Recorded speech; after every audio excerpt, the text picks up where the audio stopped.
Olá, que a paz esteja com todos. Bem-vindos ao Congregador.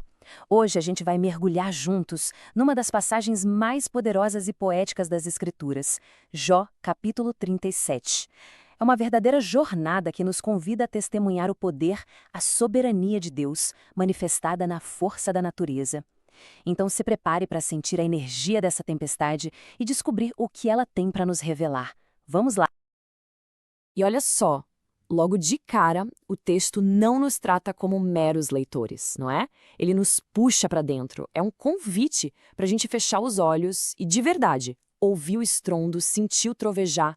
É um chamado para uma experiência que envolve todos os sentidos e que exige a nossa atenção total. Bom, nesta primeira parte, a gente vai mergulhar de cabeça na tempestade. A poesia aqui constrói uma cena que é, ao mesmo tempo, impressionante e sublime, mostrando que cada relâmpago, cada trovão tem uma assinatura divina e um propósito muito claro. A primeira coisa que a gente percebe é a luz. Tente imaginar um clarão que não fica só num ponto do céu, mas que se estende de um horizonte ao outro, sabe? Iluminando os cantos mais distantes do mundo. A escala é cósmica, é grandiosa, para a gente ter uma noção do alcance ilimitado desse poder. E assim como numa tempestade de verdade, depois da luz, vem o som. Depois do silêncio do relâmpago, chega aquele rugido. O texto descreve isso como a voz majestosa de Deus. É uma metáfora belíssima, né? Primeiro a gente vê a glória e logo em seguida ouve a palavra poderosa. E aqui a gente chega no ponto central. Isso não é só uma descrição do tempo, do clima. A tempestade é a manifestação visível de um poder invisível. Uma força tão imensa, tão complexa, que a nossa mente, ela simplesmente não consegue compreender tudo. É o divino se revelando de uma forma que a gente pode sentir, mas não consegue explicar por completo.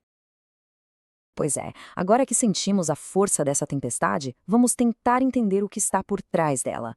O poema nos mostra que não se trata de um caos sem controle, mas sim de um poder que comanda cada gota de chuva, cada floco de neve com uma precisão absurda. Reparem na precisão disso aqui. O texto não diz que Deus causa a neve, mas que ele ordena, caia sobre a terra. É uma linguagem de comando, de autoridade.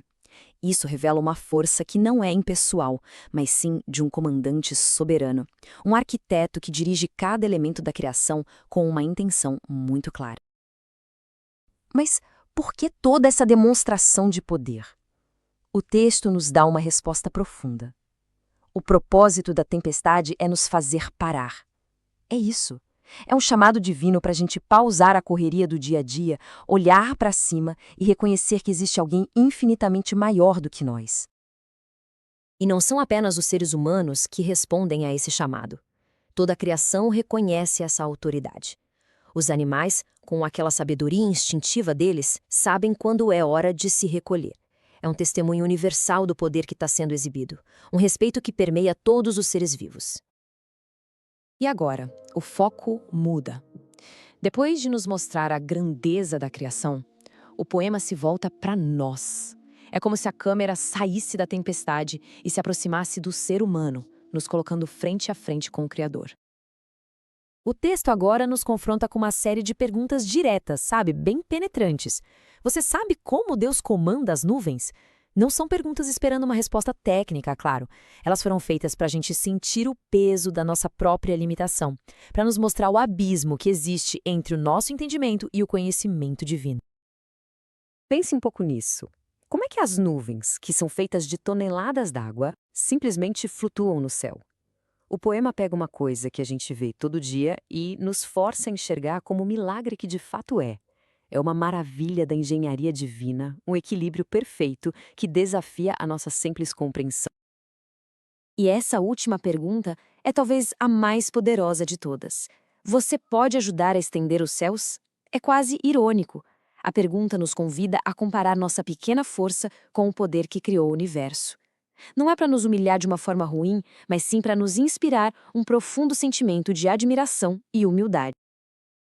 E tudo isso nos leva ao grande final do capítulo, Aqui, a poesia resume sua mensagem principal, unindo os temas de poder, de justiça e do mistério insondável que é a divindade.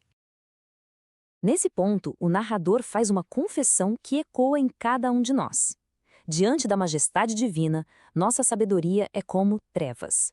É um reconhecimento honesto de que quando a gente se depara com o infinito, simplesmente nos faltam as palavras. A gente não consegue nem articular nossa defesa. Este quadro resume bem o grande contraste do capítulo. De um lado, o Todo-Poderoso, exaltado em poder, perfeito em justiça, inacessível em majestade. E do outro lado, a humanidade, incapaz de se defender, perdida na própria escuridão, ofuscada por tanto brilho. A diferença é impressionante. E então vem a revelação mais confortadora. Todo esse poder, essa majestade que está tão além da gente, não é uma força tirânica. O texto nos garante que esse poder é perfeitamente equilibrado pela justiça e pela retidão. Ele é imenso, mas não esmaga. Ele é soberano, mas não oprime. O capítulo termina com um chamado ao temor a Deus, e isso nos deixa com uma pergunta para reflexão.